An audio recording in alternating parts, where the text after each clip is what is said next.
ശബരിമലയിൽ കേരളീയ സദ്യ നൽകുന്നത് വൈകും. ഈ മാസം 5-ന് നടക്കുന്ന ദേവസ്വം ബോർഡ് യോഗത്തിന് ശേഷമായിരിക്കും തീരുമാനം. മെനു പരിഷ്കരിക്കുന്നതിൽ റിപ്പോർട്ട് നൽകാൻ പ്രത്യേക കമ്മിറ്റിയെ നിയോഗിച്ചു. എം ജി പ്രതീഷ് വിവരങ്ങൾ നൽകും. സന്നിധാനത്ത് നിന്ന് പ്രതീഷ്, എല്ലാം തീരുമാനിച്ചതായിരുന്നു. പപ്പടവും പായസവും ഉൾപ്പെടെ ഇലയൊഴികെ എല്ലാം സദ്യയിൽ നൽകും. ഇല നൽകാത്തത്, അത് ഈ ഉപയോഗിച്ച ഇല അത് എവിടെ ഉപേക്ഷിക്കും എന്നത് ഒരു പ്രശ്നമാണ്. അതുകൊണ്ട് പാത്രം അതിനായി കൊണ്ടുവരുമെന്നൊക്കെ ദേവസ്വം ബോർഡ് പ്രസിഡന്റ് കഴിഞ്ഞ ദിവസം മാധ്യമങ്ങളോട് പറഞ്ഞതാണ്. പിന്നീട് എന്താണ് ഒരു കമ്മിറ്റി, ആ കമ്മിറ്റിയുടെ റിപ്പോർട്ട് അതിനൊക്കെ വേണ്ടി കാത്തിരിക്കുന്നത്? എന്താണ് ഇതിൽ സംഭവിച്ചിരിക്കുന്നത് പ്രതീഷ്?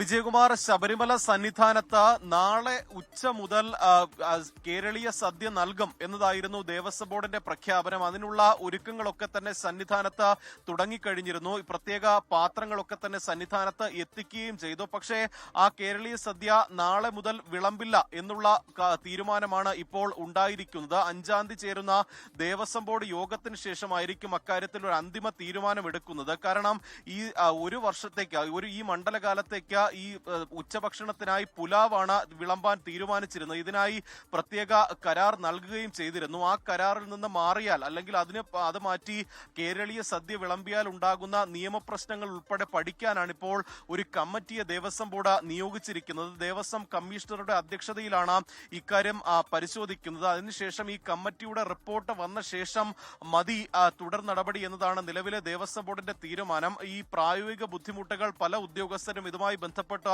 ചൂണ്ടിക്കാണിച്ചിരുന്നു. പക്ഷേ ഈ കഴിഞ്ഞ ദിവസങ്ങളിൽ ഇവിടെ എത്തിയ Devaswom board president K Jayakumar ഉൾപ്പെടെ പറഞ്ഞത് അത് ഉറപ്പായും നടപ്പിലാക്കുമെന്നതാണ്. പക്ഷേ ആ പ്രായോഗിക ബുദ്ധിമുട്ടുകൾ ഇപ്പോഴും അതേപടി തന്നെ നിലനിൽക്കുന്നുണ്ട്. ഒപ്പം ഇതര സംസ്ഥാനത്ത് നിന്നാണ് ഏറ്റവും കൂടുതൽ തീർത്ഥാടകർ ശബരിമലയിൽ എത്തുന്നത്. ഏകദേശം 20% മലയാളികൾ മാത്രമാണ് അന്നദാന മണ്ഡപത്തിൽ പോയി ഭക്ഷണം കഴിക്കുന്നത്. അതുകൊണ്ട് തന്നെ ഈ കേരളീയ സദ്യ ഇതര സംസ്ഥാന തീർത്ഥാടകർക്ക് അത് ഇഷ്ടപ്പെടുമോ? ഒപ്പം ഇതുമായി ബന്ധപ്പെട്ട് വലിയ പ്രായോഗിക ബുദ്ധിമുട്ടുകളുണ്ട്. 7 വിഭവങ്ങളാണ് ഉൾപ്പെടുത്തിയിരിക്കുന്നത്. അപ്പോൾ അത്തരത്തിൽ വിപുലമായ ഒരു സദ്യ ഇത്രത്തോളം ആളുകൾക്ക് നൽകുന്നതിൽ വലിയ പ്രായോഗിക പ്രശ്നങ്ങൾ ഉണ്ട് എന്നതാണ് പ്രധാനമായും പലരും ചൂണ്ടിക്കാണിച്ചത്. അതുകൊണ്ട് തന്നെയാണ് ഇപ്പോൾ അത് കൃത്യമായി പരിശോധിക്കാനും അത് പഠിക്കാനും റിപ്പോർട്ട് നൽകാനും പ്രത്യേക കമ്മിറ്റിയെ ദേവസ്വം ബോർഡ് നിയോഗിച്ചിരിക്കുന്നത്. ആ കമ്മിറ്റിക്ക് ശേഷം മാത്രമായിരിക്കും ഇക്കാര്യത്തിൽ അന്തിമ തീരുമാനം എടുക്കുന്നത്. പക്ഷേ എക്സിക്യൂട്ടീവ് ഓഫീസർ നൽകുന്ന വിശദീകരണം താൽക്കാലികമായി മാത്രമാണ് ഈ തീയതി നീട്ടിവച്ചിരിക്കുന്നത്. നേരത്തെ തീരുമാനിച്ച പ്രകാരം കേരളീയ സദ്യ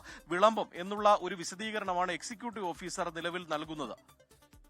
കേരളീയ സദ്യ വിളമ്പും, പക്ഷേ എപ്പോൾ മുതൽ എന്നതിൽ ദേവസ്വം ബോർഡിന് ഇപ്പോൾ ഒരു ഉത്തരവില്ല. എം ജി പ്രതീഷാണ് വിവരങ്ങൾ നൽകിയത്. ലോകത്തെവിടെയായാലും ഏത് സമയത്തും 24 വാർത്തകളും ഓഗ്മെന്റഡ് റിയാലിറ്റി പാക്കേജുകളും എക്സ്പ്ലെയിനറുകളും വിശദമായി കാണാൻ ഞങ്ങളുടെ യൂട്യൂബ് ചാനൽ നിങ്ങൾക്ക് സബ്സ്ക്രൈബ് ചെയ്യാം.